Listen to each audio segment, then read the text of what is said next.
មានខេសមួយខ្ញុំដាក់ថ្នាំឲ្យអ្នកទាំងអស់គ្នាមើលចាំខ្ញុំដាក់នៅលើអេក្រង់បន្ថែមដាច់គុណហ្នឹងគាត់មានបច្ចុប្បន្ន31ព្រះភាសាបញ្ហារបស់គាត់គឺពេលដែលគាត់និមន្តទៅទេសនានិមន្តទៅកន្លែងទីបុណ្យអីផ្សេងផ្សេងឲ្យមានមនុស្សច្រើនហ្នឹងចាប់ផ្ដើមទៅចាក់ដៃទៅចាក់ជើងវិលមុខស្រាប់ក្បាលស្រាប់ប្រកេះហើយក៏មានអារម្មណ៍ចង់ដួលចង់អីចឹងទៅខ្ញុំក៏ស្ដាប់ទៅខ្ញុំសង្ស័យអីគឺដដែលទេតែថាជួបសឹងញឹកញាប់ដែរគឺជំងឺស្រើតហើយជំងឺស្រើតហ្នឹងវានៅក្នុងក្រុមនៃជំងឺភ័យជំងឺថប់អារម្មណ៍ចឹងជំងឺមិនជាចម្លែកទេអ្វីដែលជាចម្លែកគឺវិធីសាស្ត្រក្នុងការព្យាបាលហើយរបៀបរបបនៅក្នុងការដែលទៅនិយាយប្រាប់អ្នកជំងឺអញ្ចឹងទៅគាត់បាននិមន្តពេលសោះហ្នឹងគាត់បាននិមន្តទៅជួបពេទ្យពិនិត្យនេះពិនិត្យនោះអីចឹងទៅក៏ពេទ្យក៏ចេញរកវិនិច្ឆ័យថាមានជំងឺអារម្មណ៍ហើយនឹងកាពះពោះវៀនអីចឹងទៅហើយមួយវិញទៀតបើតាមព្រះសង្ឃគាត់មានសង្ឃដីកាគាត់ថាគាត់មានសង្ឃដីកាថាពេទ្យបានប្រាប់គាត់ថាតាក់ទងជាមួយជំងឺហ្នឹងគឺរយៈពេល6ឆ្នាំ6ខែទៅជាហើយធានាថា6ខែហ្នឹងជាហើយអានោះបើតាមព្រះសង្ឃគាត់មានសង្ឃដីកាបើខ្ញុំមើលឆ្នាំទៅវាអត់មានអីពិសេសហើយក្តីសង្ឃឹមហាក់ដូចជាមានទៀបពីព្រោះខ្ញុំឃើញប្រើគឺឆ្នាំកាពះបន្តិចទៅឆ្នាំទៅពវៀនបន្តិចទៅឆ្នាំសម្ពាធឈាមទៅហើយឆ្នាំមួយទៀតពួកដែលខ្ញុំដាក់គូវងឲ្យអ្នកទាំងអស់គ្នាហ្នឹងគឺបើនៅថៃគេច្រើនប្រើដែរគេហៅ Densip ឈ្មោះ brand name វាឆ្នាំហ្នឹងមែនតើនៅប្រទេសខាងអឺរ៉ុបមួយចំនួនគឺគេលែងឲ្យប្រើហើយដោយសារតែឆ្នាំហ្នឹងវាសិទ្ធិភាពមិនសូវបានហើយគេមានល្អជាងនឹងច្រើនដែលយើងអាចយកមកប្រើបានប្រហែលជាគ្រូពេទ្យនេះគាត់នៅខាងជំនាញហ្នឹងគឺជំនាញបាត់ដំបងបែបគាត់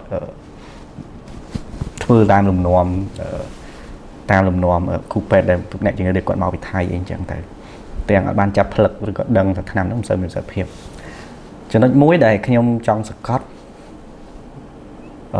មិនមែនឆ្នាំហើយក៏មិនមែនជំងឺដែរព្រោះជំងឺអ្នកទាំងអស់គ្នាចង់ដឹងថាស្រើតនឹងជំងឺថប់អារម្មណ៍ហ្នឹងអ្នកទាំងអស់គ្នាអាចចូលទៅតាមដានវីដេអូរបស់គ្រូពេទ្យផ្សេងៗគេមាននិយាយច្រើនហើយខ្ញុំផ្ដោតទៅលើការអនុវត្តជាក់ស្ដែងហើយនិងបច្ចេកទេសអញ្ចឹងអ្វីខ្ញុំចាប់អារម្មណ៍សំខាន់គឺការសន្យាមួយអ្នកជំងឺ6ខែជាខ្ញុំមើលជំងឺច្រើនណាច្រើនមែនតើខ្ញុំអត់អាចសន្យាឬក៏មានការធានាសម្រាប់អ្នកជំងឺថាប៉ុណ្ណេះជាដោយសារពេលខ្លះរយៈពេលមែនតើបើយើងគិតឲ្យមែនតើវាជាចំណុចរសើបដែលគ្រូពេទ្យពិបាកក្នុងការប្រាប់អ្នកជំងឺជុំវិញការព្យាបាលទៅលើជំងឺផ្លូវចិត្តបើយើងប្រាប់អ្នកជំងឺថាព្យាបាលយូរអស់មួយជីវិតបើស្ដាប់ទៅអ្នកជំងឺច្បាស់ជាអស់សង្ឃឹមត្រូវលេខឆ្នាំរហូតដែរតែបើយើងប្រាប់ខ្លីពេលខ្លះវាខុសពីការពិតអញ្ចឹងតើអ្វីជាចម្លើយពិតប្រាកដនៅក្នុងសេនាយោហ្នឹងមែនតើទៅសម្រាប់ខ្ញុំមើលជំងឺគេធ្វើមិនធ្វើចាស់តែសម្រាប់ខ្ញុំរយៈពេលគឺអ្វីដែលត្រូវដឹងទី1គឺរយៈពេលពីគាត់ឈឺហ្នឹងទៅធូររយៈពេលហ្នឹងអាច3ទៅ6អាទិត្យបើសិនជាការព្យាបាលហ្នឹងរលូនទៅមុខបន្ទាប់ពីធូរហើយកន្លែងហ្នឹងគឺរយៈពេលសំខាន់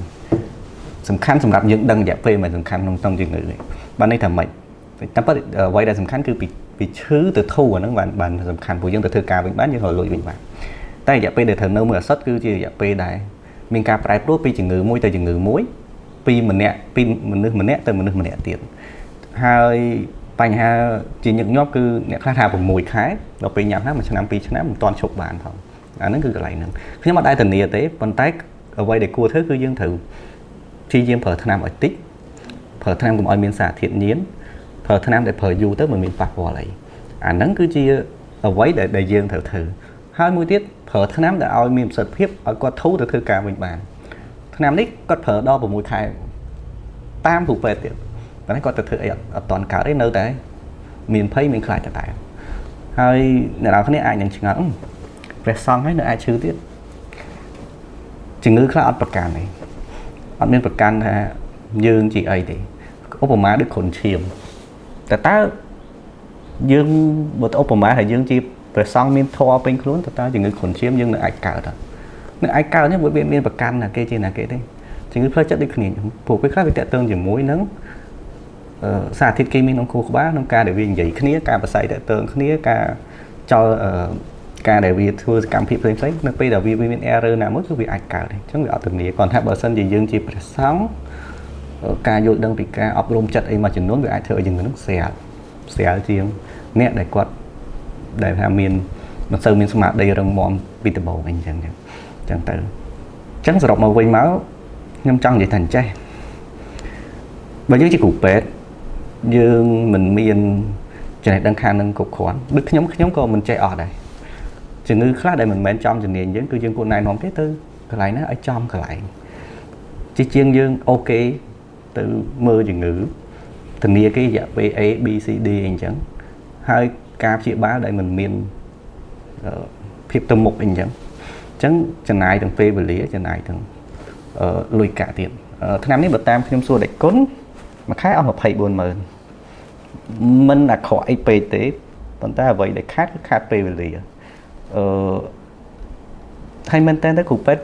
ខ្ញុំនិយាយដែរក៏បីថាបើយើងមិនដឹងថាការព្យាបាលនឹងបែបម៉េចយើងអាចបញ្យល់ទៅតាមត្រង់ទៅយើងអាចនិយាយថាដេចគុណអាចនឹងមានជំងឺផ្លូវអារម្មណ៍មិនមែនជំនាញចំរបស់កណាទេតែកណាសុំជូនថ្នាំខ្លះសាកព្យាបាលមួយរយៈបើសិនជាធូរស្រាលដេចគុណអាចបន្តទៀតបើសិនមិនធូរស្រាលដេចគុណអាចទៅកន្លែងនេះដែលគេមានជួបជំងឺច្រើនគេមានបទពិសោធន៍គេអាចដឹងពីជំងឺនឹងជាជាងអូខេមកព្យាបាល6ខែមានការធានាលេចកើតជើងត្បូងចុងក្រោយអ្នកដែលគេព្យាបាលមិនធានាគេមើលធូរបានមុនទៀត